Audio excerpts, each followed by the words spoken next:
बस एक रात की अब कहानी है सारी। यही रात अंतिम, यही रात भारी, यही रात अंतिम, यही रात भारी। प्रभु की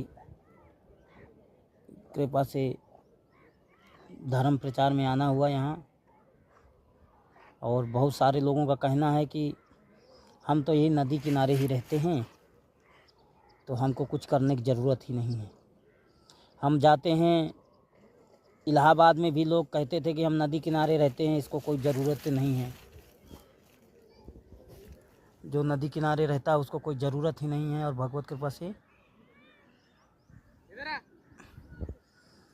वृंदावन जाते हैं तो कहते हैं हम वृंदावन तीर्थ स्थान में ही कन्हैया की नगरी है, कोई दिक्कत नहीं है प्रभु की कृपा से। तो प्रभु की कृपा से, भगवान की कृपा से महाकालेश्वर जाएंगे, कहेंगे हम वहाँ तीर्थ स्थान में रहते हैं तो भोले बाबा की नगरी में अब हमको कुछ करने की ज़रूरत नहीं है, मुक्त है।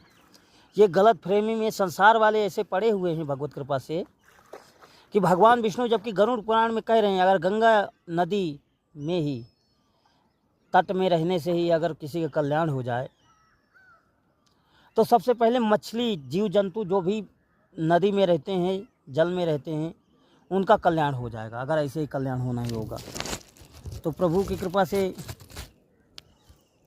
कल्याण होता है भगवान की सेवा भक्ति से, ना कि जो है नदी तट में रहने से, तीर्थ स्थानों में रहने से।